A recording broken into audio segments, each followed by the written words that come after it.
Hey, Bears fans, before we get into today's video, I want you to tell me how many years you have been a fan of the Chicago Bears. If it's 50 years, if it's 1 year, I don't care. I just want you guys to brag how long you've been a fan of the Chicago Bears. That being said, let's jump in to today's video.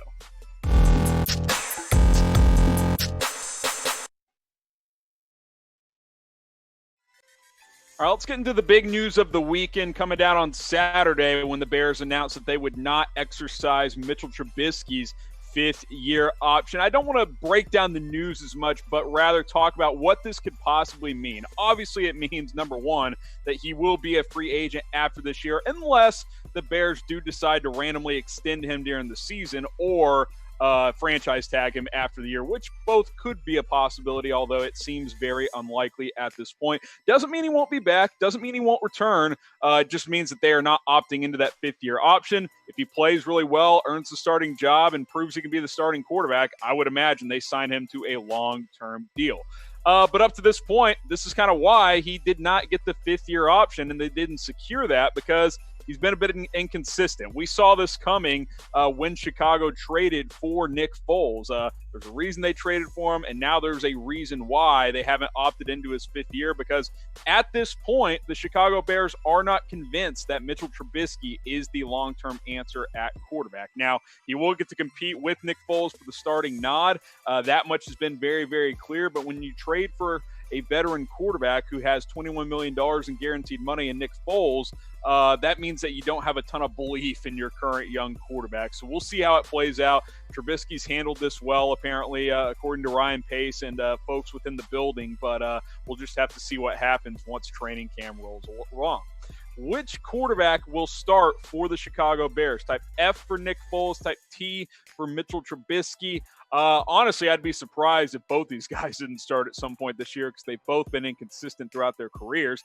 I think Foles is going to be the week one starter. Hopefully, whoever wins the job can maintain the job for 16 games and win a lot of football games this season.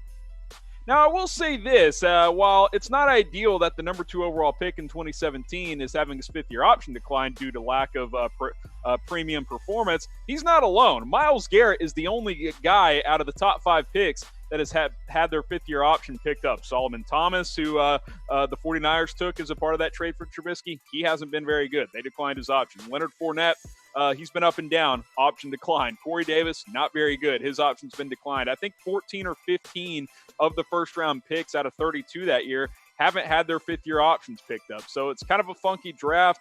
Obviously, everybody will always say that Trubisky being taken over Mahomes and Deshaun Watson is a major failure, but a lot of teams failed in that draft overall. Now, these are some of the outcomes I think that are pretty likely for Trubisky. The way I see it, there's 5 outcomes. After the season, the Bears let him walk. That's an option. The Bears could tag him after the season. That probably only happens if he plays pretty well. Long-term contract, that really only happens if he plays very, very well, wins the job, and balls out in 2020. Another option, you could trade him now. I still think that could be on the table, although I think it's less likely now that the draft has passed. And then the last option, you could tag him next year and then trade him, although I don't know a team out there that would trade for his franchise tag value, which would be something like $25 million. So those are some of the different outcomes. We'll see how it all plays out after the 2020 season. Will Mitch Trubisky be a part of this franchise in 2021?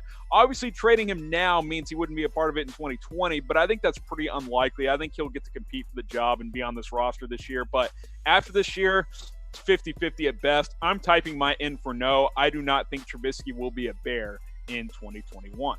What I do think is that these are great deals for Mother's Day, so you should get your mother some flowers because moms are the best. Chatsports.com/flowers. Tons of different flowers, tons of different bouquets. We got gifts and goodies as well. You can get some chocolates, all kinds of good stuff. Go to that link, chatsports.com/flowers. You can get 15% off all of these bouquets and flowers, but you got to take advantage today. Guys, Mother's Day, it's a week away, next Sunday, May 10th. So don't be the guy who tries to get some flowers last minute and you have to choose from like the bad options at the store, because guess what? Everybody waits till the last minute. You can do it through Pro Flowers. They'll ship it to you. They'll handle it all at chatsports.com/flowers.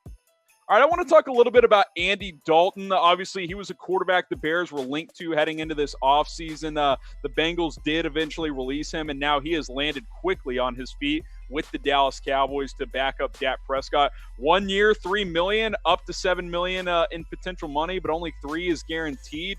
You got to ask yourself the question, with Nick Foles trading a pick, or the Bears trading a pick for Nick Foles and owing him $21 million, if they would have been better off waiting for a guy like Andy Dalton. Obviously, the Bears didn't know what the market would have been for an Andy Dalton at the time.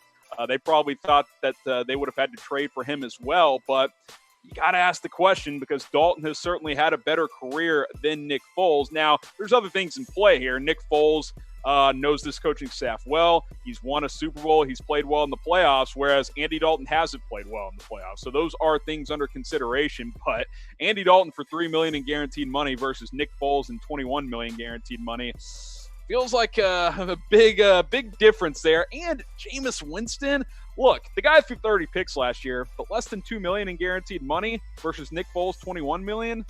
It's a fair question to ask. Cam Newton hasn't even signed yet, which tells me he's probably not going to make that much money either. So, look, I still don't think it's a bad trade by the Bears to send out a fourth-round comp pick for Nick Foles. Hopefully he plays well with the familiar coaching staff, but answer this question for me. Was trading for Foles a mistake? Type 1 for yes, type 2 for no. I'm typing TBD for to be determined because it's too early to determine that, but it's a fair question to ask, and there were other options out there that ultimately ended up being cheap. Hindsight's 2020. You can't operate that way, but in a perfect world, they would have perhaps waited and signed a guy like Andy Dalton for cheaper money.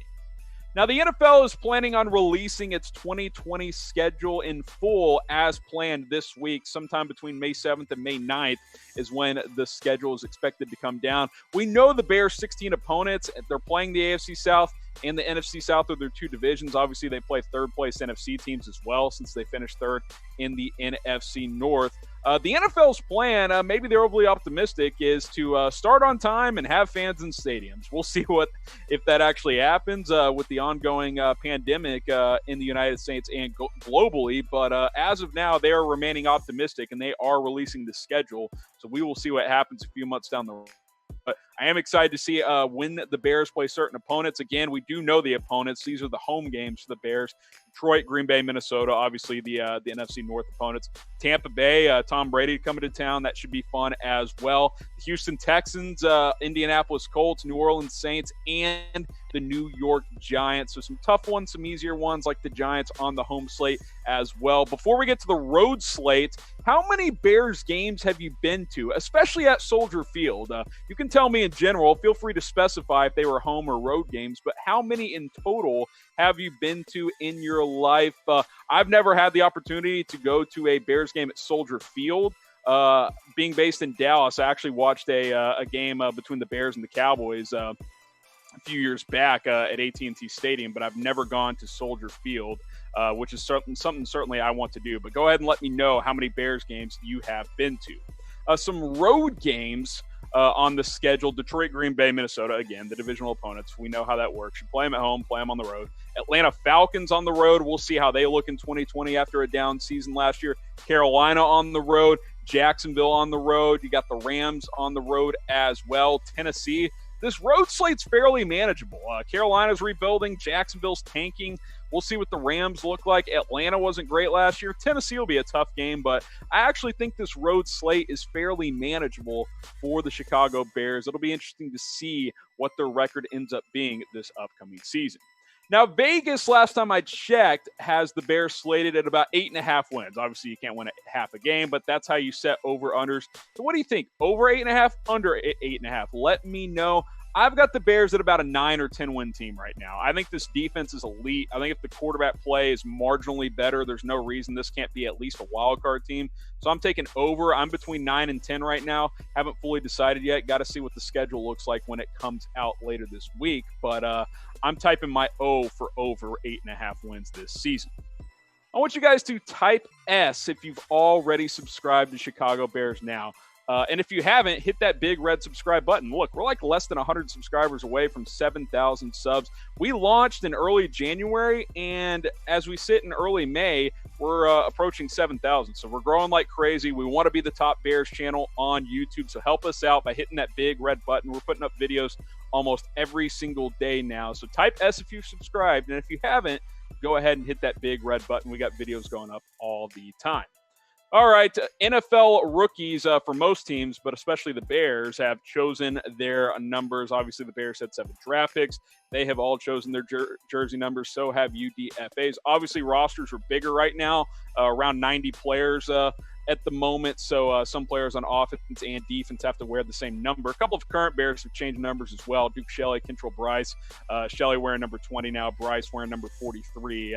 So a couple of notable changes there as well. But let's focus on the draft picks here. Cole Kmet has chosen number 85, the tight end out of Notre Dame. Jalen Johnson, he's going to rock number 33. Travis Gibson, he'll be number 99. And Kendall Vildor is number 46. Darnell Mooney is going to wear number 11, the wide receiver. Arlington Hambright, number 71. And then Latavius Simmons, number 73. And like I said, a bunch of UDFAs have chosen their numbers as well. So we'll see. Obviously, a lot of these numbers can change once the rosters get down to 53. But as of now, the Bears rookies have chosen their numbers.